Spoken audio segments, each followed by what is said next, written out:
दोस्तों, Dharmendra Tiwari lab channel पर आप सभी का स्वागत है। इसके पहले हम लोगों ने हिस्ट्री में सिंधु घाटी सभ्यता के अंतर्गत भाग 3 में नदियों के किनारे बसे सिंधु घाटी सभ्यता के पुरा स्थल और उनके उत्खननकर्ता के विषय में अध्ययन किया था पिछली क्लास में। अब हम आज की क्लास में सिंधु घाटी सभ्यता या हड़प्पा सभ्यता के विभिन्न पुरा स्थलों से प्राप्त साक्ष्य के विषय में अध्ययन करेंगे। अर्थात सिंधु घाटी सभ्यता या हड़प्पा सभ्यता से जो भिन्न विभिन्न पुरा स्थल प्राप्त हैं, उन पुरा स्थलों से हमें क्या साक्ष्य प्राप्त हुए, क्या प्रमाण प्राप्त हुए, उनके विषय में अध्ययन करेंगे। क्यों?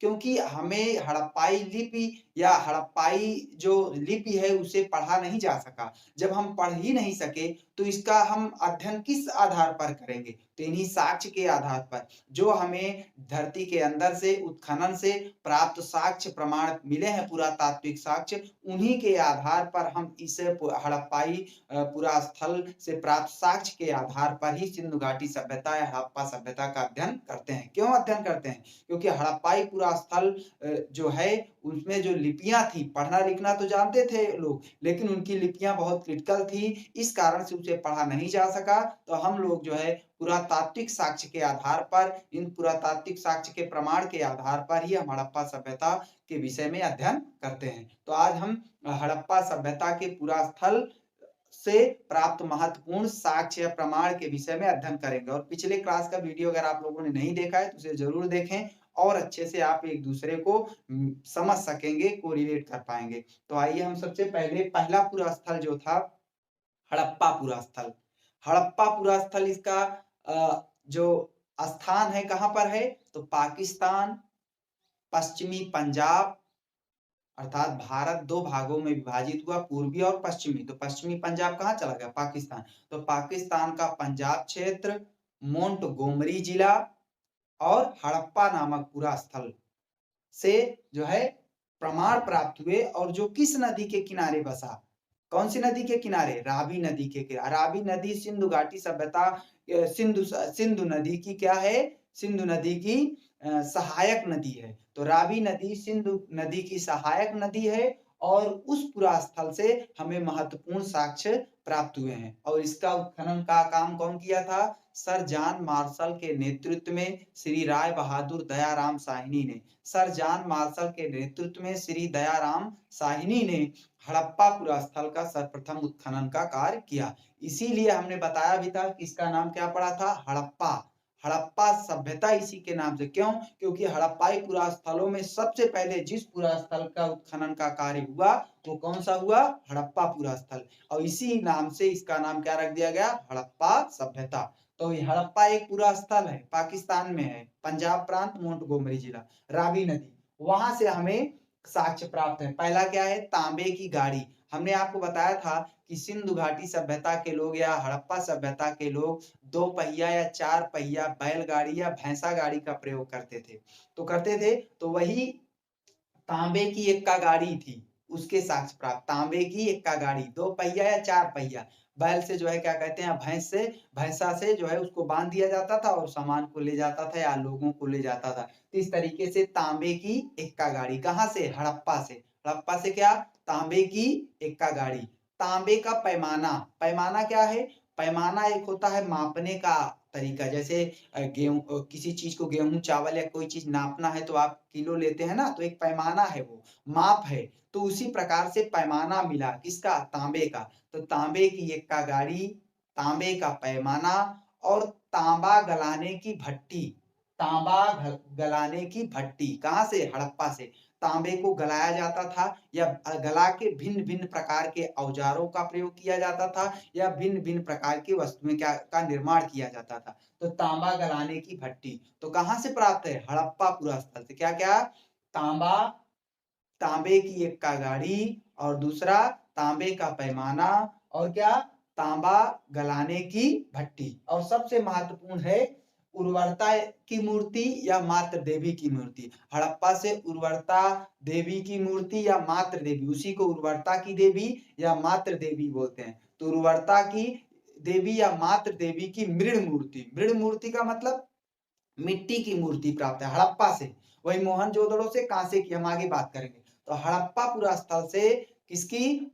उर्वरता की देवी या मातृ देवी की मृण मूर्ति, मिट्टी की मूर्ति। मिट्टी की कैसी? पकी हुई मिट्टी। तो पकी हुई मिट्टी को क्या बोलते हैं? टेराकोटा। सिंधु घाटी सभ्यता में पकी हुई ईंटें या पकी हुई मिट्टी को जो पका दिया जाता है उसे टेराकोटा बोलते हैं। तो वहां पर उर्वरता की देवी या मातृ देवी की मूर्ति हड़प्पा से प्राप्त हुई। अगला है कांस्य दर्पण।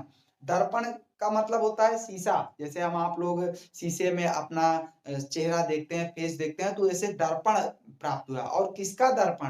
कांसे का दर्पण, कांस्य दर्पण।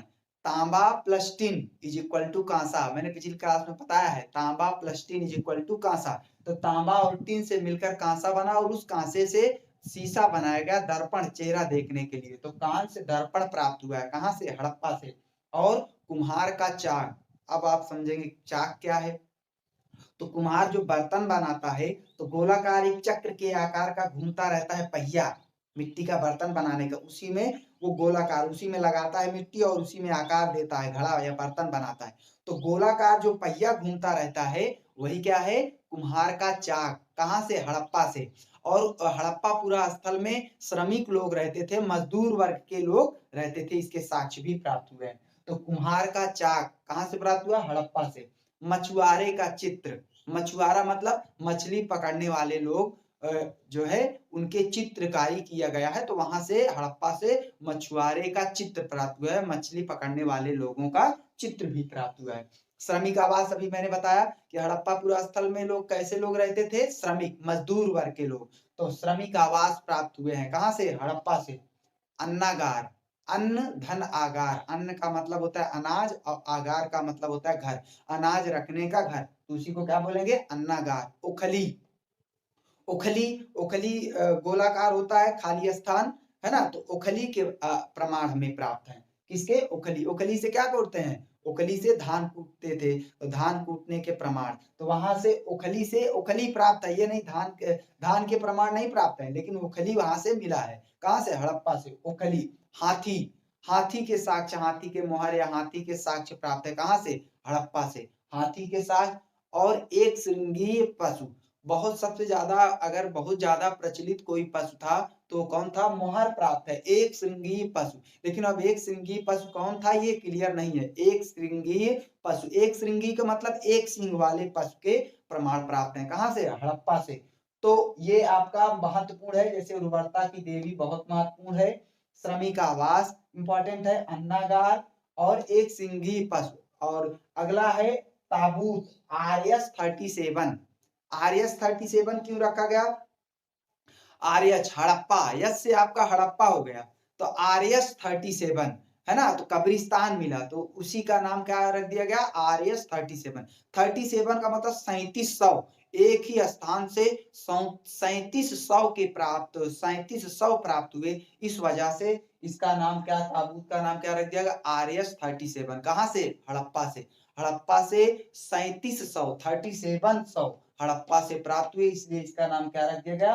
ताबूत प्राप्त हुआ RS-37। कहां से? हड़प्पा से। 3700 मिलने के कारण इसका नाम RS-37, एस से हड़प्पा हो गया है ना। आर से कब्रिस्तान को इंग्लिश में आर से है ना, वहां पर सीमेंट्री ऐसे टाइप में नाम दे देता, तो वहां पर ताबूत RS-37। तो 3700 प्राप्त हुए, इस वजह से RS-37 हड़प्पा से प्राप्त हुआ। वृत्ताकार चबूतरे, वृत्ताकार चबूतरे। अब वो चबूतरे जो प्राप्त हुए हैं, वृत्ताकार चबूतरे प्राप्त हुए हैं, है ना, तो उससे पता चला कि वो चबूतरे जो है किसी चीज को, जैसे फसल उसल हुआ करती थी उसको दबाने के लिए उस चबूतरे पाट का प्रयोग किया करते रहे होंगे। तो वृत्ताकार क्या प्राप्त है? चबूतरे प्राप्त है। सोने का हार, हड़प्पा सभ्यता से, हड़प्पा स्थल से हमें क्या प्राप्त है? सोने का हार। सोने का हार, निष्क या निशाका, आगे हम बताएंगे सोने के हार को क्या कहते हैं। तो सोने के हार के प्रमाण कहां से? हड़प्पा से प्राप्त है। एक बार फिर से रिवीजन करते हैं, हड़प्पा से क्या क्या मिला है? तांबे की एक कागाड़ी, तांबे का पैमाना, तांबा गलाने की भट्टी, उर्वरता या मातृ देवी की मूर्ति, कांसे दर्पण, कांसे का दर्पण, मछुआरे का चित्र और मछुआरे का चित्र, श्रमिक आवास, अन्नागार, ओखली, हाथी, एक श्रृंगीय पशु, RS-37, ताबूत 37, ठीक है ना, और वृत्ताकार चबूतरे, सोने का हार। कहां से प्राप्त है? हड़प्पा। हड़प्पा पूरा स्थल कहां पर है? रावी नदी के किनारे विकसित हुआ फला फूला है पूरा स्थल, पाकिस्तान, पंजाब प्रांत, मोंटगोमरी जिला। अब हम बात करते हैं धौलावीरा। धौलावीरा जो है गुजराती भाषा का शब्द है। धौला, धौला का मतलब होता है सफेद और वीरा का मतलब वहां पर कुआं, तो धौला प्लस वीरा से मिलकर क्या बना है? धौलावीरा, अर्थात सफेद कुआं। तो सफेद कुआं क्यों नाम पड़ा? क्योंकि वहां से जो है समुद्र तट के किनारे कच्छ के पास सफेद नमक टाइप की झीलें जो है प्राप्त थी, तो इस वजह से उसका नाम क्या रख दिया गया? सफेद कुआं, धौलावीरा, है ना। वहां से सफेद नमकीन झील प्राप्त थी, तो इस वजह से धौलावीरा का नाम क्या रख दिया गया? धौलावीरा, सफेद कुआं, गुजराती भाषा का। अब यहाँ से 16 जलाशय, 16 जलाशय के प्रमाण प्राप्त हुए। कहां से? धौलावीरा से 16 जलाशय का मतलब है पोखर, तालाब, है ना, तालाब या पोखर के प्रमाण प्राप्त है। कहां से? धौलावीरा से 16 जलाशय के प्रमाण प्राप्त हुए हैं। और धौलावीरा का मतलब क्या होता है? सफेद कुआं। और वहां से सोने की अंगूठी के भी प्रमाण प्राप्त हुए हैं। सोने की अंगूठी, हड़प्पा से सोने का हार, धौलावीरा से सोने की अंगूठी, और क्या?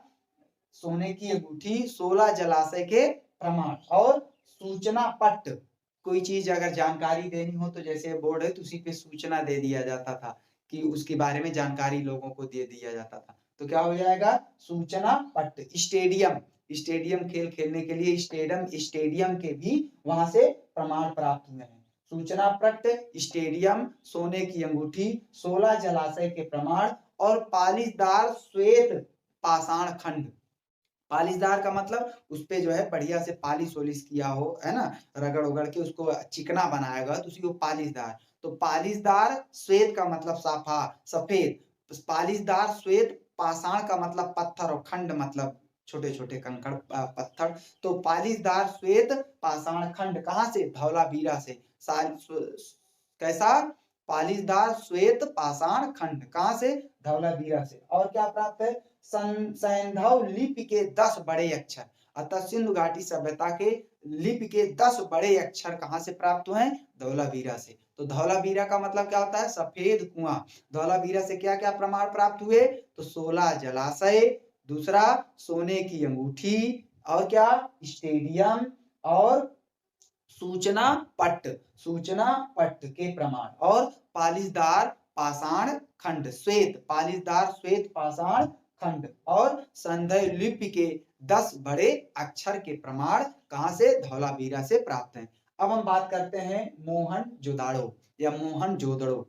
अब मुअनजोदाड़ो भी बोलते हैं, मुअनजोदाड़ो। क्यों? ये सिंधी भाषा का शब्द है, सिंधु भाषा का शब्द है, सिंध भाषा का शब्द है। कौन? मोहनजोदाड़ो। मोहनजोदाड़ो सिंध भाषा का शब्द है ना, जो जो 3 शब्दों से मिलकर बना है। मुआ, मुआ, मुआन, मुअन, मुअन। मुआ का मतलब होता है मुर्दा, मुआ मुर्दा। और जो का मतलब का, सिंध भाषा में जो का मतलब क्या होता है? का, है ना, जो सो। तो जो का मतलब का, और मुअन का मतलब मुर्दा, और दाड़ो का मतलब रेत का टीला। दाड़ो का मतलब रेत का टीला, अर्थात मुर्दों का रेत का टीला। तो मोहनजोदाड़ो का मतलब क्या हो गया? मुर्दों का रेत का टीला, मुर्दों का टीला। मोहनजोदाड़ो का मतलब क्या हो गया? मुआ का मतलब मुर्दा, और जो का मतलब का, और दाड़ो का मतलब रेत का टीला। तो मोहनजोदाड़ो का मतलब क्या हो गया? मुर्दों का टीला। टीला का मतलब ऊंची आकृति, भीटा के आकार की, तो ऊंची आकृति। मोहनजोदाड़ो का मतलब क्या हो गया? मुर्दों का टीला। कौन सी भाषा का शब्द है? सिंधु भाषा का शब्द है, जिसका मतलब क्या होता है? मुर्दों का टीला। मुआ मतलब मुर्दा, जो का मतलब का, और दाड़ो का मतलब टीला, तो मुर्दों का टीला। तो ये आपको समझ में होगा मोहनजोदाड़ो कौन सी भाषा का शब्द है और इसका अर्थ क्या होता है, ठीक है ना। इसीलिए हम लोग पढ़ते हैं तो हमें अजीब सा लगता है कि कौन सी भाषा का, बड़ा उटपटांग लगता है। तो सिंधी भाषा का शब्द है, इस वजह से हमारी हिंदी का तो है नहीं, तो जिससे हम परिचित नहीं होते हैं तो हमें अटपटा ही लगेगा, ठीक है ना। तो इस तरीके से क्या प्रमाण प्राप्त हुए। अब हम बात करें मोहनजोदाड़ो पूरा स्थल कहां पर है? पाकिस्तान में है। और कौन सा? सिंध प्रांत। कौन सा? सिंध प्रांत, मकरान जिला। कौन सा? सिंध प्रांत। कौन सा जिला? लड़काना जिला। सिंध प्रांत लड़काना जिला, पाकिस्तान, सिंध प्रांत लड़काना जिला। और इसकी खोज किसने की थी?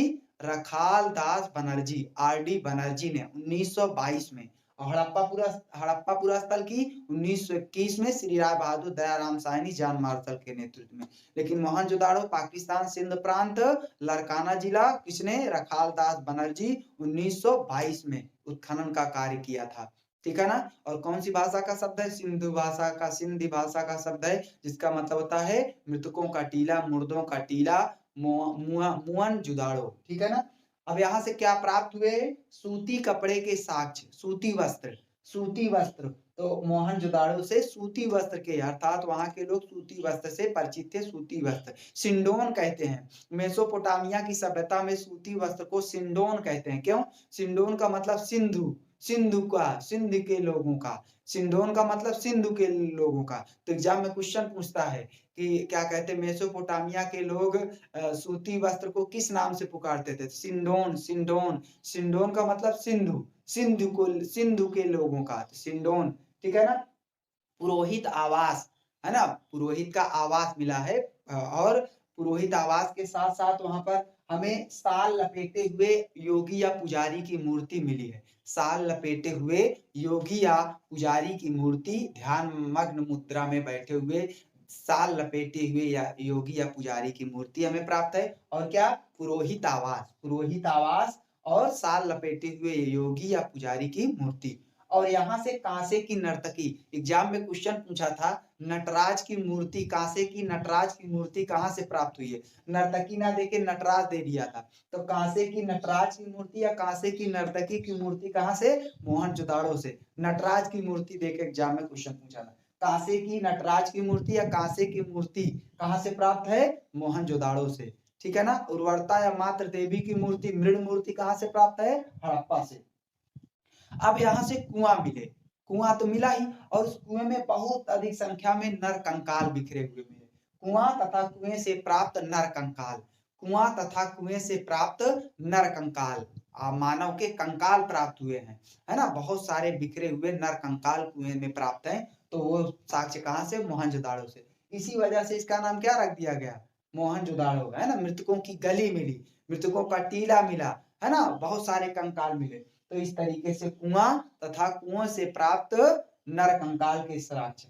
विशाल अन्नागार, विशाल स्नानागार, सबसे ज्यादा बड़े अन्नागार और स्नानागार सिंधु घाटी सभ्यता में कहाँ के थे, तो मोहनजोदाड़ो के। तो विशाल अन्नागार, विशाल स्नानागार, और अन्नागार हमें कहाँ से प्राप्त है, हड़प्पा से भी प्राप्त है, लेकिन सबसे बड़ा विशाल अन्नागार, विशाल स्नानागार कहाँ से प्राप्त हुआ, तो कहाँ से, मोहनजोदाड़ो से।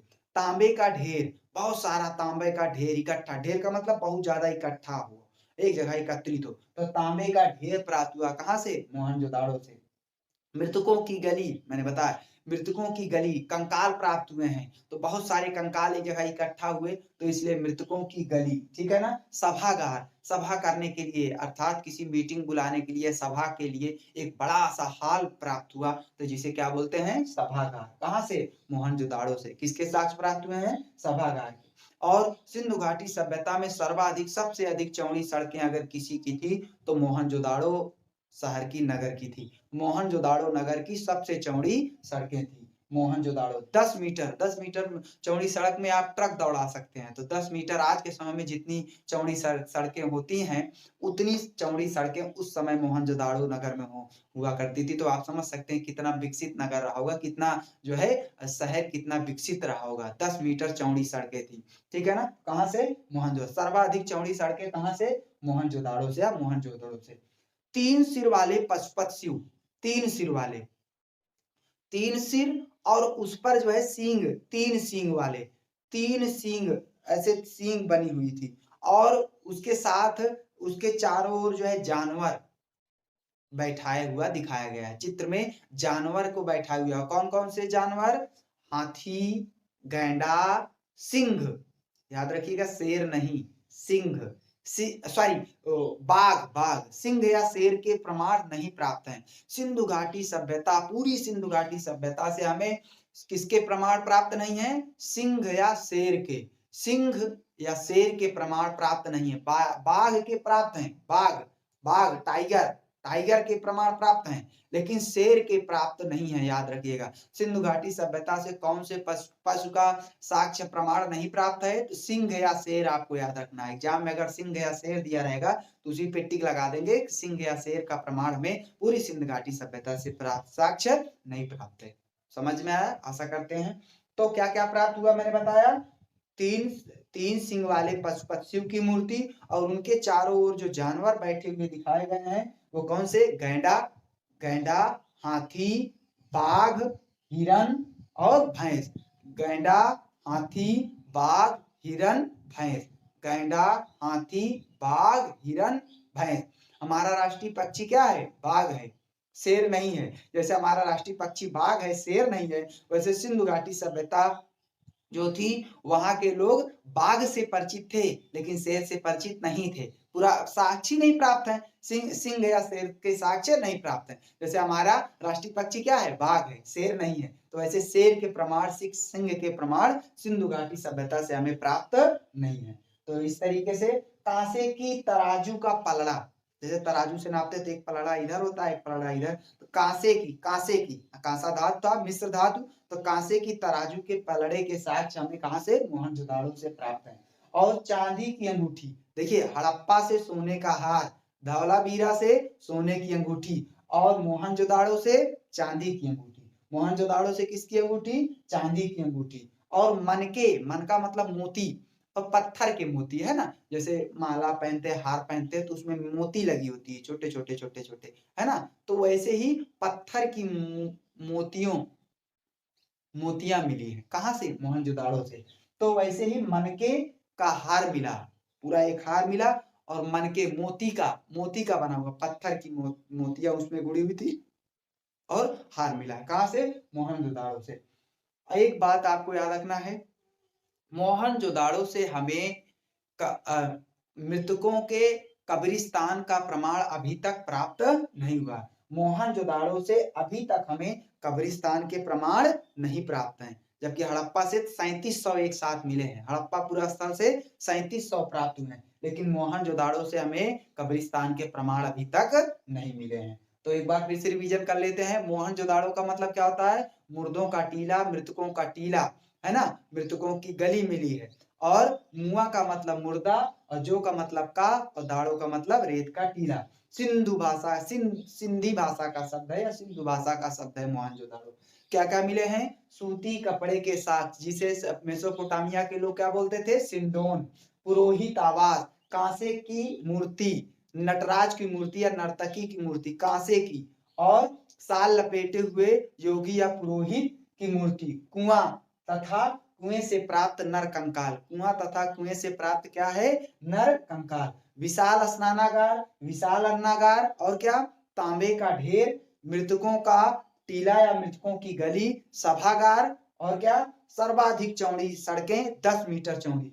ठीक है ना। तीन सिंह वाले पशुपक्षियों की मूर्ति, जिसमें हाथी, गेंडा, बाघ, हिरण, हाथी, गेंडा, बाघ, हिरण, भैंस, है ना, इन सबको बैठा हुआ दिखाया गया है। कांसे की तराजू का पलड़ा का भी साक्ष्य प्राप्त है। चांदी की अंगूठी और मनके या मोती के हार की प्राप्त है प्रमाण। लेकिन मोहनजोदड़ो से अभी तक हमें किसके प्रमाण नहीं प्राप्त हैं? कब्रिस्तान के प्रमाण अभी तक नहीं मिले। अब हम बात कर लेते हैं इसी में बनावली या बनमाली, बड़ा हरियाणा।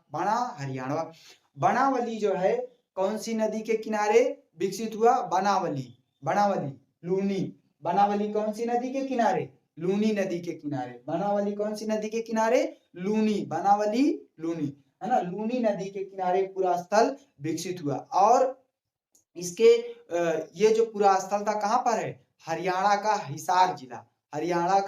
हिसार जिले से हमें बनावली पूरा स्थल प्राप्त है। बनावली पूरा स्थल कौन? रविंद्र सिंह बिष्ट ने। किसने? रविंद्र सिंह बिष्ट ने इसके उत्खनन का काम किया। और कब? 1973 में रविंद्र सिंह बिष्ट ने बनावली पूरा स्थल का उत्खनन का काम किया। और कहां पर है? हरियाणा का हिसार जिला, लूनी नदी। वहीं पर धवलावीरा रंगोई नदी, धवलावीरा कौन सी? रंगोई नदी, वहां पर हमने बता। और यहाँ पर लूनी नदी। और यहाँ से जो हमें महत्वपूर्ण साक्ष्य प्राप्त है, उत्तम किस्म के जौ, सरसों और तिल के ढेर प्राप्त हुए। ढेर का मतलब इकट्ठा। उत्तम किस्म के जौ और क्या, सरसों और तिल के ढेर प्राप्त हैं। कहां से? कहां से? बनावली से। बनावली से क्या, उत्तम किस्म के जौ और क्या, तिल तथा सरसों के ढेर प्राप्त हैं। कहां से? बनावली से। और क्या, मिट्टी के बने खिलौने हल। एग्जाम में क्वेश्चन पूछा था, बहुत इंपॉर्टेंट है ये, एग्जाम में क्वेश्चन आया कि मिट्टी के बने खिलौने हल, या हल जो है, जो सिंधु घाटी सभ्यता से हल प्राप्त हुए हैं, वो किसके बने थे? मिट्टी के बने थे, यही पूछा था। तो मिट्टी के बने खिलौने हल के प्रमाण प्राप्त है। कहां से? बनावली से। बनावली से हमें क्या, मिट्टी का बना खिलौना था और हल, इसका मतलब मानव हल से परिचित थे। जब खिलौना बन रहा है हल का, मिट्टी का, जिसका मतलब हल के प्रमाण थे, हल से परिचित थे मानव। तो कैसा हल प्राप्त है? मिट्टी का बना हुआ खिलौने हल के प्रमाण हमें बनावली से प्राप्त है। इंपॉर्टेंट है, आपको ध्यान देना है। सड़क प्राप्त हुई है, लेकिन सर्वाधिक सड़क चौड़ी किसकी? मोहनजोदाड़ो की। और मात्र देवी की मृण मूर्ति, मिट्टी की मूर्ति मिली है। मात्र देवी की कैसी मूर्ति? मिट्टी की मूर्ति मिली है ना, मृण मूर्ति। और क्या, वाश बेसिन।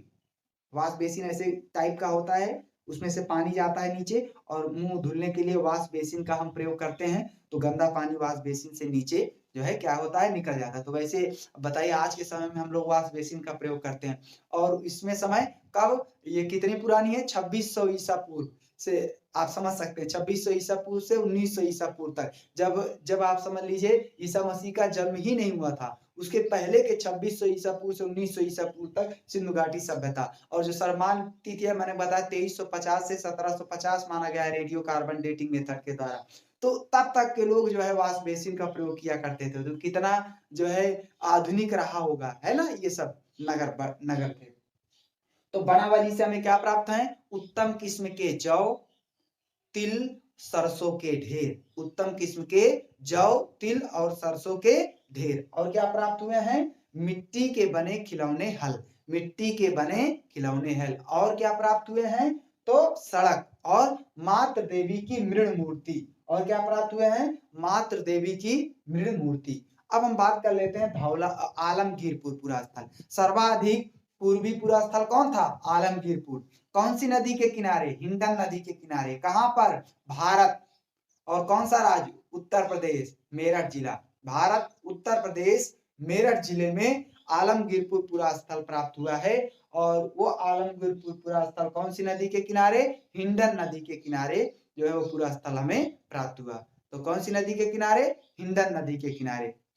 अब इसके बारे में हम पढ़ लेते हैं। यहाँ से सांप तथा रीछ की मृण मूर्ति। मृण मूर्ति का मतलब मिट्टी की मूर्ति, टेराकोटा, आग में पकी हुई मिट्टी को टेराकोटा कहेंगे। तो क्या, सांप तथा रीछ की मृण मूर्ति, मिट्टी, मृण मतलब मिट्टी, मृदा, मिट्टी की मूर्ति हमें कहां से? आलमगीरपुर से साक्ष्य प्राप्त है। तो आशा करते हैं आपको समझा। अब हम चनहूदड़ो के बारे में पढ़ लेते हैं। चनहूदड़ो, चनहूदड़ो जो है पूरा स्थल हमें कहां से प्राप्त हुआ है? पाकिस्तान से। चनहूदड़ो पूरा स्थल पाकिस्तान में है। और ये पूरा स्थल पाकिस्तान में कौन सा प्रांत? सिंधु प्रांत। पाकिस्तान का सिंध प्रांत, है ना, पाकिस्तान का सिंध प्रांत और सिंधु नदी के किनारे। चनहूदड़ो पूरा स्थल पाकिस्तान के सिंधु प्रांत में, है ना। चनहूदड़ो पूरा स्थल जो है कौन सी नदी के किनारे? सिंधु नदी के किनारे पूरा स्थल विकसित हुआ, जिसके उत्खनन का काम गोपाल मजूमदार ने किया था 1931 में। गोपाल दास मजूमदार ने, गोपाल दास मजूमदार ने 1931 में चनहूदड़ो पुरा स्थल के उत्खनन का काम किया, जो पाकिस्तान के सिंधु प्रांत में पुरा स्थल स्थित है, सिंधु नदी के किनारे। अब हम यहाँ से प्राप्त क्या है? दवात, स्याही का दवात। आप लोग पढ़ते हैं I for ink part mean स्याही की दवात। तो वही स्याही की दवात प्राप्त हुए, दवात, है ना, दवात प्राप्त हुए है ना। कहां से? चनहूदड़ो से दवात प्राप्त है। कुत्ते और बिल्ली के पंजे के निशान प्राप्त हैं। अब इसमें ये कैसे कुत्ते और बिल्ली के पंजे के निशान प्राप्त हुए? तो ऐसा लोग अनुमान लगाते हैं, हमारे जो पुरातत्व के विद्वान हैं, उन्होंने अनुमान लगाया कि कुत्ता, देखिए आगे की ओर जो है बिल्ली दौड़ी है और पीछे कुत्ता। तो कुत्ता और बिल्ली, बाद में जाके जो है क्या कहते हैं, बिल्ली के आगे। तो इस तरीके से पहले बिल्ली के पंजे के, फिर आगे उसके पीछे कुत्ते के पंजे के निशान। तो इसे ये पता चला कि बिल्ली को कुत्ते ने दौड़ाया होगा, और वो बिल्ली और वो जो ईंट थे, वो ईंट जो है ढलाई का काम हुआ रहा होगा, कच्चा रहा होगा, है ना। तो बिल्ली जो है दौड़ते हुए उस ईंट से आगे भगी होगी, और बिल्ली के पीछे कौन दौड़ा होगा, कुत्ता दौड़ा होगा, और जिसके कारण वो कच्चे ईंट थे, तुरंत ही ढलाई का काम हुआ रहा, तो उसपे पंजे के उसके क्या हो गए, निशान बन गए। तो कहाँ से, चनहूदड़ों से, दवात और कुत्ते और बिल्ली के पंजे के निशान। कहाँ से, चनहूदड़ों से, दवात और कुत्ते और बिल्ली के पंजे के निशान वाले ईंट प्राप्त हैं। कुत्ते और बिल्ली के पंजे के निशान वाले ईंट कहाँ से प्राप्त हैं, चनहूदड़ों से। इंपॉर्टेंट है, कुत्ते और बिल्ली के पंजे के निशान वाले ईंट कहाँ से, चनहूदड़ों से। और यहाँ से ज्यादातर जो साक्ष्य प्राप्त हैं, औरतों के मेकअप वाले सामान प्राप्त हैं। यहाँ पर औरतों के मेकअप वाले सामान बहुत ज्यादा प्राप्त है। कहाँ से, चनहूदड़ों से। औरतों के मेकअप वाले सामान हमें कहाँ से प्राप्त हैं, चनहूदड़ों से। जैसे कंघा, क्या प्राप्त है, कंघा, काजल, लिपस्टिक, गुड़िया, सुई धागा। तो ये सब कहाँ से प्राप्त हैं, कहाँ से, मोहन और चनहूदड़ों से। क्या क्या, ये औरतों के मेकअप वाले सामान कहाँ से प्राप्त हैं, चनहूदड़ों से। कौन कौन से, कंघा, और क्या, कंघा, काजल, और क्या, लिपस्टिक, और गुड़िया, सुई धागा। मनका या मोती बनाने का कारखाना प्राप्त है। मनका या मोती बनाने का कारखाना प्राप्त है। मनका का मतलब वही मोती, छोटे छोटे पत्थर के मनका बनाने का कारखाना कहाँ से, चनहूदड़ों से। मनका या मोती बनाने का कारखाना कहाँ से प्राप्त है, चनहूदड़ों से। और यही मनका या मोती बनाने का कारखाना लोथल से भी प्राप्त है। अभी नीचे हम पढ़ाएंगे, लोथल से भी प्राप्त है। तो याद रखिएगा, दो जगह से, लोथल से और कहाँ से, चनहूदड़ों से मनका या मोती बनाने का कारखाना प्राप्त हुआ है। कहाँ कहाँ से, चनहूदड़ों से और लोथल से, चनहूदड़ों से और लोथल से। तो मनका या मोती बनाने का कारखाना चनहूदड़ों से, औरतों के मेकअप वाले सामान चनहूदड़ों से, कंघा, काजल, लिपस्टिक, गुड़िया, सुई धागा, इस सब के पुरास्थल के कहाँ से प्रमाण साक्ष्य प्राप्त है, चनहूदड़ों से। कुत्ते और बिल्ली के पंजे वाले ईंट के निशान चनहूदड़ों से। ऐसे ही अब हम बात कर लेते हैं किसका, मोती बनाने कारखाना। अब हम रोपड़ पूरा स्थल, रोपड़ पूरा स्थल कहाँ पर है, पंजाब, भारत का पंजाब, भारत में पंजाब प्रांत है। और रोपड़, रोपड़ जिला है, पंजाब रोपड़ जिला, सतलज नदी, पंजाब सतलज नदी, पंजाब कौन सा हो गया, सतलज नदी। तो रोपड़ कौन से नदी के किनारे पूरा स्थल विकसित हुआ, सतलज नदी के किनारे।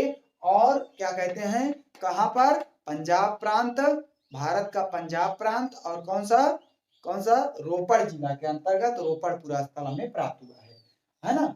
और यहाँ से जो है महत्वपूर्ण जो साक्ष्य प्राप्त हुए हैं, वो साक्ष्य क्या है, मानव या मालिक के साथ कुत्ते को दफनाए जाने के प्रमाण।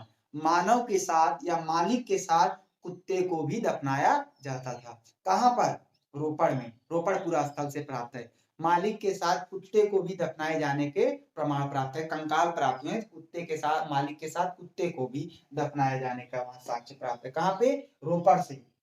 ऐसा ही हमने आपको, अगर आप नव पाषाण काल हमने जब पढ़ा था, पाषाण काल चैप्टर के अंतर्गत नव पाषाण, तो नव पाषाण कालीन बस्ती बुर्ज होम, नव पाषाण कालीन बस्ती बुर्ज होम से भी हमें मालिक के साथ कुत्ते को दफनाए जाने के साक्ष्य प्राप्त है, हमने बताया था। ऐसे ही साक्ष्य कश्मीर, जम्मू कश्मीर में, ऐसे ही साक्ष्य जम्मू कश्मीर के नव पाषाण कालिक बस्ती बुर्ज होम से हमें किसके साक्ष्य प्राप्त है, मालिक के साथ कुत्ते को दफनाए जाने के भी साक्ष्य प्राप्त है। इस तरीके से हमने रोपड़ के बारे में पढ़ा। अब हम बात कर लेते हैं लोथल, लोथल, लोथल का अगर हम बात करें तो लोथ धन थाल, लोथ धन थाल, गुजराती भाषा का शब्द है लोथल, लोथ धन थाल। लोथ का मतलब होता है मृत, मुर्दा, और थाल, थाला, आप गांव में सुने हो ना, लोग कहते हैं थाला बना दीजिए, थाला ऐसे ऊंचा टाइप का ना, तो थाला हो गया। और लोथ का मतलब होता है लोथड़ा, तो ऐसे आदमी का, मुर्दों का लोथड़ा या मुर्दों का कंकाल, तो इस तरीके से इसका नाम क्या होगा, लोथ धन थाल। लोथ का मतलब होता है मुर्दा, मृतकों का कंकाल प्राप्त हुआ, और थाल का मतलब ऐसे टीला। तो आप थाला बनाते हैं ना, पेड़ ओड़ लगाते हैं तो वहां पर चारों ओर थाला लगाते हैं, तो ऐसे लोथल नाम पड़ा। तो गुजराती भाषा का शब्द है लोथल। लोथ का मतलब होता है मुर्दा और थाल का मतलब होता है टीला। तो अर्थात लोथल का मतलब भी क्या हो गया, मुर्दों का टीला। लोथल का मतलब क्या हो गया, मुर्दों का टीला। यहाँ से जो हमें साक्ष्य प्राप्त है, फारस, फारस किसे कहते हैं, ईरान को, और मेसोपोटामिया इराक को। फारस ईरान को, मेसोपोटामिया इराक को। तो फारस ईरान की मोहरें प्राप्त हैं। फारस जो वर्तमान समय में ईरान है, वहां से उनकी मोहरें प्राप्त है। इससे हमें ये पता चलता है कि इराक के, ईरान के लोग और सिंधु घाटी सभ्यता, अर्थात फारस के लोग और सिंधु घाटी सभ्यता के लोग जो है आपस में व्यापार किया करते थे, तभी तो वहां से मोहर यहाँ प्राप्त है ना। तो फारस की मोहरें हमें कहाँ से प्राप्त हैं, कहाँ से प्राप्त हैं, तो लोथल से। लोथल से फारस की मोहरें प्राप्त हैं, ठीक है ना। और लोथल बहुत इंपॉर्टेंट है, क्यों, लोथल एक बंदरगाह शहर था, पत्तन शहर था। पत्तन का मतलब पत्तन, नदी के समुद्र तट का किनारा, नदी का किनारा। तो लोथल, लोथल पुरा स्थल जो है ना, लोथल पुरा स्थल, है ना। और ये कहाँ पर है, कश्मीर का कच्छ, कश्मीर के कच्छ जिले में लोथल है। फारस की मोहरें प्राप्त हैं। बंदरगाह या पत्तन शहर था, कैसा था, बंदरगाह या पत्तन शहर। यहाँ से धान की भूसी प्राप्त है, धान की भूसी प्राप्त है। कहाँ से धान की भूसी प्राप्त है, लोथल से हमें धान की भूसी के प्रमाण प्राप्त है। और ऐसे ही प्रमाण रंगपुर से, वो भी गुजरात के अंतर्गत ही। तो सर्वाधिक पुरा स्थल अगर किसी एक प्रांत से प्राप्त हुए, तो सर्वाधिक सिंधु घाटी सभ्यता के पुरा स्थल कौन से प्रांत से प्राप्त हुए, तो गुजरात प्रांत से। सर्वाधिक, सबसे ज्यादा पुरा स्थल कौन से प्रांत से प्राप्त हुए हैं, गुजरात से प्राप्त हुए हैं। और गुजरात से, ठीक है ना। और कहां से, गुजरात। और यहाँ पर गुजरात में हमें, यहाँ पर लोथल से क्या, धान की भूसी, और रंगपुर से भी हमें धान की भूसी के प्रमाण प्राप्त है। और व्यापार करने के प्रमाण प्राप्त है। भाई मोहर प्राप्त हुआ तो लोग व्यापार किया करते थे, व्यापार के भी प्रमाण प्राप्त हैं। अन्नागार, हड़प्पा से भी अन्नागार प्राप्त हुए हैं, लोथल से भी अन्नागार प्राप्त हुए हैं, लेकिन मोहनजोदड़ो से विशाल अन्नागार, विशाल स्नानागार प्राप्त हुए हैं।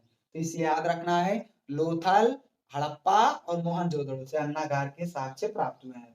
और हाथी के दांत से बना मिट्टी का सॉरी, हाथी के दांत से निर्मित पैमाना, पैमाना बते माप, माप जोक के लिए बाट, किलो तराजू, बाट किलो का पैमाना, उसी को कहेंगे। नापने के लिए पैमाने का प्रयोग करेंगे। तो हाथी के दांत से निर्मित पैमाने का साक्ष्य प्राप्त है, कहां से, लोथल से। लोथल से हाथी के दांत से निर्मित पैमाने के साक्ष्य प्राप्त हैं। गोदीवाड़ा, गोदीवाड़ा का मतलब होता है डॉकयार्ड, अर्थात यहाँ पर शिपों की मरम्मत की जाती थी। नाव जो होती थी, पानी की जो नाव होती थी, शिप होती थी, उसकी मरम्मत की जाती थी। यहाँ से गोदीवाड़ा या डॉकयार्ड के प्राप्त है, जिसका मतलब होता है यहाँ पर शिपों की मरम्मत होती थी। कहाँ पर, लोथल पर। लोथल एक बंदरगाह शहर था, पत्तन शहर था। यहाँ पर डॉकयार्ड के प्रमाण प्राप्त हुए हैं, गोदीवाड़ा जिसे कहते हैं हिंदी में, अर्थात शिपों की मरम्मत होती थी। धान की भूसी के प्रमाण प्राप्त है, रंगपुर से भी धान की भूसी के प्रमाण प्राप्त है। और फारस की मोहरें यहाँ से प्राप्त है, ईरान की मोहरें प्राप्त है। और यहाँ व्यापार के प्रमाण प्राप्त है। अन्नागार, अन्नागार के साक्ष्य प्राप्त है, कहाँ से, लोथल से। लोथल का मतलब क्या होता है, मुर्दों का टीला।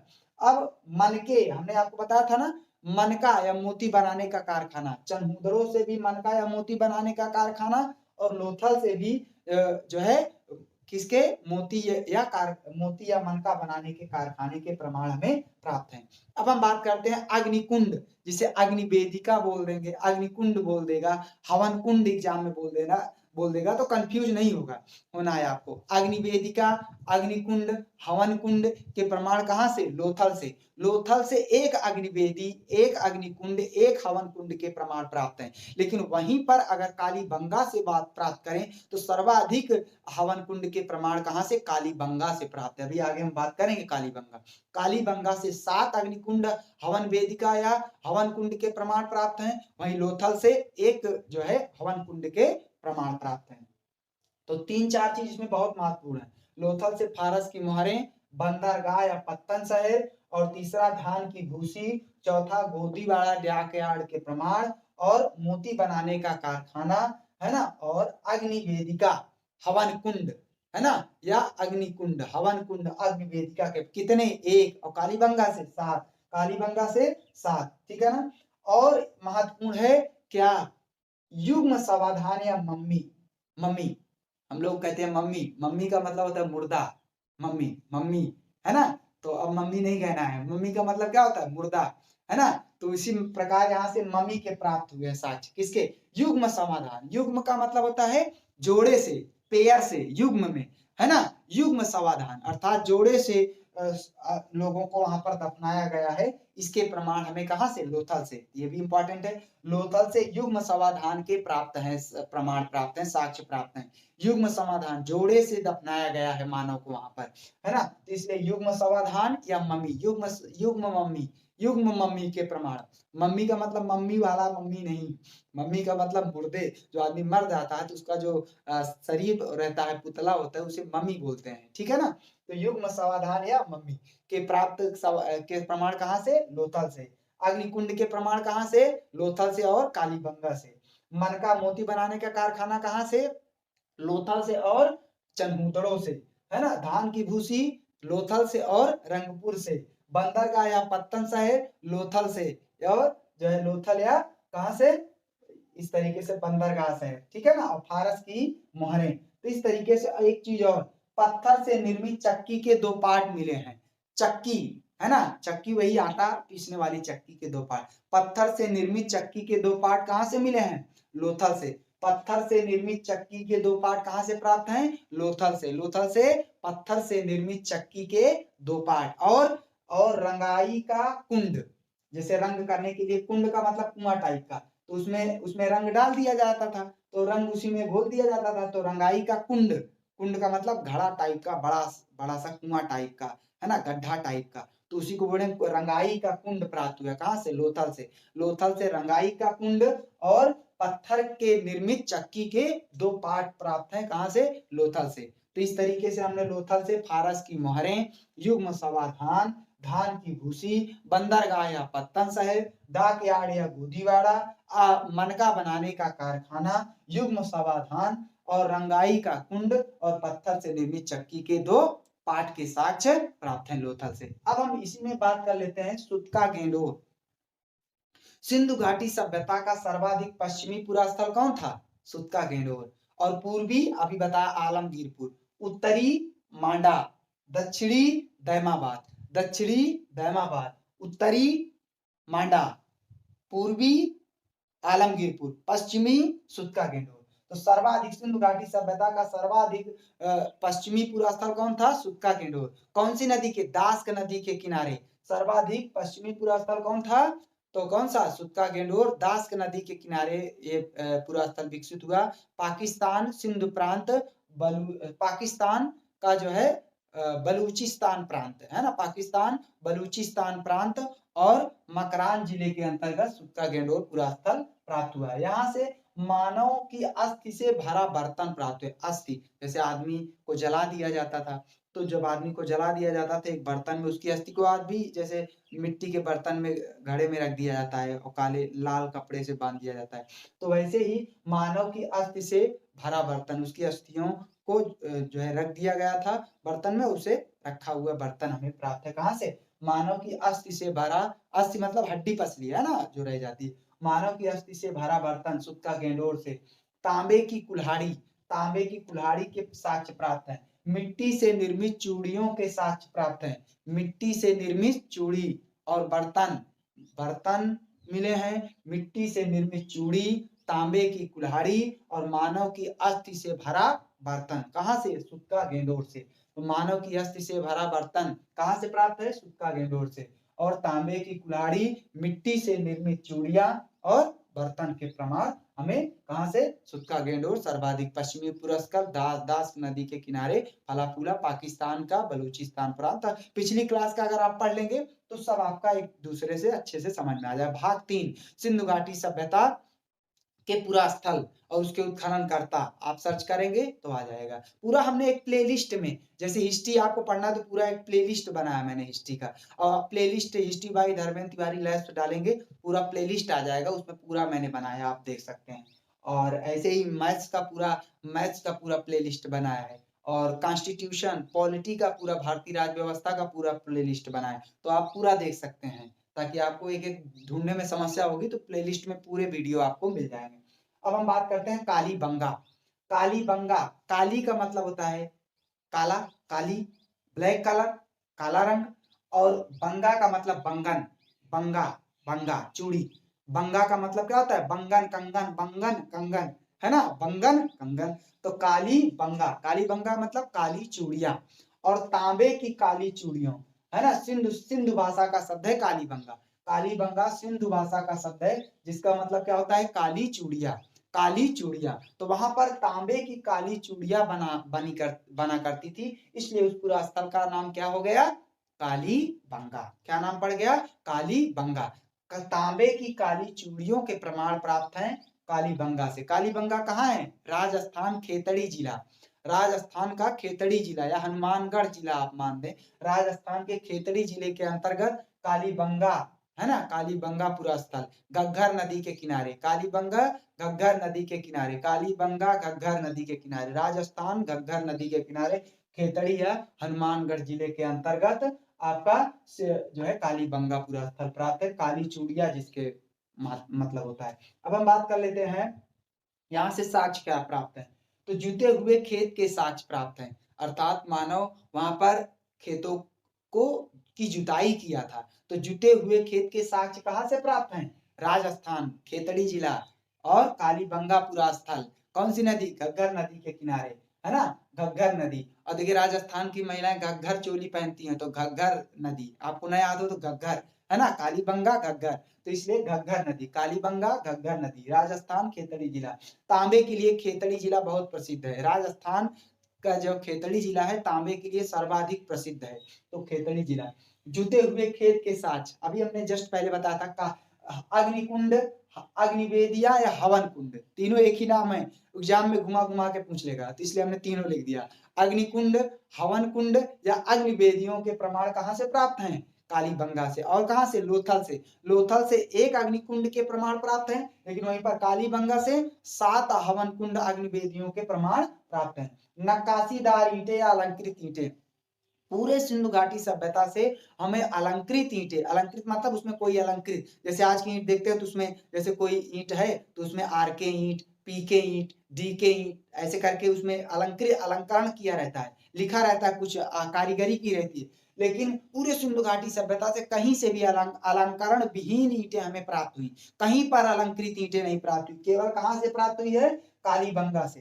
कालीबंगा एक ऐसा पूरा स्थल था जहां से अलंकृत ईंटें, नक्काशी, उस पे आकृति बनाई गई है ना, आकृति जैसे ईंट में आकृति बना रहता है, आप देखे होंगे, तो वैसे अलंकृत ईंटें कहां से प्राप्त हुई? कालीबंगा से। और पूरे सिंधु घाटी सभ्यता से कहीं से भी अलंकरण वाली ईंटों के प्रमाण नहीं प्राप्त है, केवल प्राप्त है तो कहां से? कहां से? कालीबंगा से। कालीबंगा से जुते हुए खेत के साक्ष्य प्राप्त हैं, और अग्निकुंड, हवन कुंड या अग्निवेदियों के प्रमाण प्राप्त 7 अग्निकुंड, और नक्काशीदार ईंटें या अलंकृत ईंटों के प्रमाण कालीबंगा से। मिट्टी का पैमाना, पैमाना वही बाट, मिट्टी से बाट बनाया गया था नाप तौल के लिए। जो सिंधु घाटी सभ्यता के लोग थे वहां पर मुद्रा का प्रचलन नहीं था, वस्तु विनिमय प्रणाली थी, है ना, वस्तु विनिमय, वस्तु के बदले वस्तु, जैसे सरसों दिया तो तेल लिया। आज के समय बाजार में पुराने कुछ 10-20 साल पीछे चले जाए तो लोग सरसों ले जाए, सरसों देंगे वहां पर जो है, तो वहां से सरसों के बदले में तेल ले लेते हैं, या धान देंगे, धान के बदले में चावल, तो वैसे उसी को बोलेंगे वस्तु विनिमय प्रणाली, अर्थात वस्तु के बदले वस्तु ले लेना, ठीक है ना, तो उसी को बोलते हैं वस्तु विनिमय प्रणाली। अभी भारत में चलती है वस्तु विनिमय प्रणाली, वस्तु के बदले वस्तु दिया जाता है, किसी को कोई दूसरा चीज दे दिया और किसी से कोई दूसरी वस्तु ले लिया, तो क्या हो गया? वस्तु विनिमय प्रणाली। तो सिंधु घाटी सभ्यता में मुद्रा का प्रचलन नहीं था, और वस्तु विनिमय प्रणाली के द्वारा जो है अर्थव्यवस्था का आधार था, ये याद रखना है। एक ही खेत से 2 फसल उगाने के साथ, अर्थात एक ही खेत से उस वहां कालीबंगा के जो लोग थे, मानव थे, एक ही खेत से 2-2 फसल उगाया करते थे, इसके भी हमें साक्ष्य प्राप्त है। मिट्टी के बर्तन के टुकड़े पर सूती वस्त्र के छाप, मिट्टी का बर्तन और उसपे सूती वस्त्र, जैसे मिट्टी का बर्तन हो तो उसपे सूती वस्त्र अगर लगा दिया जाए तो सूती वस्त्र की पूरी आकृति बन जाती है। तो मिट्टी के बर्तन पर जो टुकड़ा मिला है, टूटा-फूटा टुकड़ा मिट्टी के बर्तन का, तो उसपे सूती वस्त्र के साक्ष्य छाप पड़े हुए हैं, तो उसके प्रमाण प्राप्त हैं। कहाँ से? कालीबंगा से। मिट्टी के बर्तन पे सूती वस्त्र के छाप के प्रमाण हमें प्राप्त है कालीबंगा। घरों के निर्माण में कच्ची ईंटों का प्रयोग होता था, अर्थात कालीबंगा में घरों का निर्माण जो होता था कैसी ईंटों से किया जाता था? कच्ची ईंटों से किया जाता था। घरों का निर्माण कैसी ईंटों से? कच्ची ईंटों से किया जाता था। घरों का निर्माण कैसी? कच्ची ईंटों से किया जाता था। तो कालीबंगा का मतलब काली चूड़ियां, तांबे की काली चूड़ियां वहां पर बनती थी, इस कारण से उस पूरा स्थल का नाम कालीबंगा रख दिया गया। वहां से जुटे हुए खेत के साक्ष्य, अग्निकुंड, हवन कुंड या अग्निवेदियों के 7 प्रमाण प्राप्त हुए हैं। नक्काशीदार ईंट, अलंकृत ईंटें, और सिंधु घाटी सभ्यता में कहीं से भी अलंकृत ईंटें नहीं मिली हैं। और मिट्टी का पैमाना बाट मिला है, और एक ही खेत से 2 फसल उगाने के साक्ष्य प्राप्त हुए हैं। मिट्टी के बर्तन के टुकड़े पर, मिट्टी के बर्तन का जो टुकड़ा है उस पे सूती वस्त्र के छाप के प्रमाण प्राप्त हुए हैं। और जो कालीबंगन के लोग थे उनके घरों का निर्माण घरों के निर्माण में कच्ची ईंटों का प्रयोग किया जाता था। इस तरीके से हमने कालीबंगन पढ़ लिया। अब छोटे मोटे और एक आध दो रंगपुर, अभी जस्ट मैंने बता भी दिया था, रंगपुर गुजरात में है। रंगपुर गुजरात में धान की भूसी, रंगपुर पुरा स्थल से क्या प्राप्त है? धान की भूसी। और कहां से? लोथल से भी धान की भूसी। रंगपुर और लोथल से भी धान की भूसी। कोटदीजी पूरा स्थल है, कोटदीजी पाकिस्तान में है, कोटदीजी अलीमुराद, है ना। तो कोटदीजी पत्थर के बाणाग्र, अब पत्थर तो समझ आ रहे हैं, बाणाग्र क्या है? जैसे बाण होता है, तीर बाण देखे है ना, तो उसमें ऐसे आकृति बनी होती है, देखिए आप, मार्कर नहीं चल रहा है, ऐसे आकृति आगे एरो टाइप में नहीं बना होता है, जब आप लाइन खींचे तो उसमें एरो बना दें तो वही क्या हो गया? बाणाग्र, पत्थर के बाणाग्र, पत्थर के बाणाग्र, अर्थात बाण पर पत्थर के बाण मिले हैं। और बाण अग्र, बाण के अग्र भाग, जो एरो वाला भाग होता है जिसमें ऐसे एरो बना होता है, ठीक है ना। तो ये यहाँ पर मैंने एरो बना है, आप देख सकते हैं, ये एरो बना है। तो ऐसे ही आगे का साक्ष्य पत्थर के बाण के अग्र भाग का हमें साक्ष्य ऐसे एरो बना हुआ प्राप्त हुआ। यहाँ पर भी मैंने एरो बना, पत्थर के बाणाग्र प्राप्त है। कहां से? कोटदीजी से। और सुरकोतला, सुरकोतला या सुरकोतदा गुजरात में है, सुरकोतला सुरकोतदा घोड़े की अस्थियों के तथाकथित, अर्थात तथाकथित का मतलब है पूरी तरीके से अभी तक जो है विद्वान इसको सही क्लियर नहीं कर पाए हैं कि घोड़े की अस्थि है कि किसकी है, लेकिन अब वहां पर तथाकथित इसीलिए लगा है। तथाकथित घोड़े की अस्थियों के प्रमाण प्राप्त हैं। कहां से? सुरकोतदा या सुरकोतला से। एक विशेष प्रकार का कब्रगाह प्राप्त है, एक विशेष प्रकार का कब्रगाह प्राप्त है। कहां से? सुरकोतदा से। और क्या? सुरकोतदा घोड़े, तथाकथित घोड़े की अस्थि, घोड़े की अस्थि प्राप्त है, तथाकथित घोड़े की अस्थि। अली मुराद से जो है बैल की लघु मृण मूर्ति, लघु का मतलब छोटी और मृण का मतलब मूर्ति, तो बैल की छोटी मिट्टी की मूर्ति के प्रमाण कहां से प्राप्त है? अली मुराद से, पाकिस्तान में है। अली मुराद बैल की लघु मृण मूर्ति अली मुराद से। कांसे की कुल्हाड़ी, कांसे की कुल्हाड़ी कहां से? अली मुराद से। कांसे की कुल्हाड़ी के प्रमाण कहां से प्राप्त हैं? अली मुराद से। और वहीं पर अगर हम तांबे की कुल्हाड़ी के प्राप्त कहां से हैं? सुतका गेंडोर से। तांबे की कुल्हाड़ी सुतका गेंडोर, और कांसे की कुल्हाड़ी अली मुराद, कांसे की कुल्हाड़ी अली मुराद, और तांबे की कुल्हाड़ी सुतका गेंडोर, तांबे की कुल्हाड़ी सुतका गेंडोर, और जो है कांसे की कुल्हाड़ी अली मुराद से। इस तरीके से हमने पूरा सिंधु घाटी सभ्यता या हड़प्पा सभ्यता के विभिन्न पुरास्थल से, जो महत्वपूर्ण पुरास्थल से, उनसे जो साक्ष्य प्राप्त हुए हैं उनके बारे में हमने अध्ययन किया है। यदि आप लोगों को वीडियो पसंद आया हो तो प्लीज लाइक कर दीजिए, कमेंट कीजिए, और आप लोग वीडियो को शेयर कीजिए और सब्सक्राइब कीजिए, जिससे हमारा प्रोत्साहन बढ़े। हम आपके लिए इसी तरीके से नए नए क्लास के वीडियो अपलोड करते रहें और आपका ज्ञान बढ़ता रहे। और ऐसे ही आप लोग जो है वीडियो को वॉच करते रहिए, सपोर्ट करते रहिए। धन्यवाद। हम फिर से नए वीडियो के साथ आपके सामने हाजिर होते हैं। नमस्कार। अपना बहुत ख्याल रखिएगा। Take care.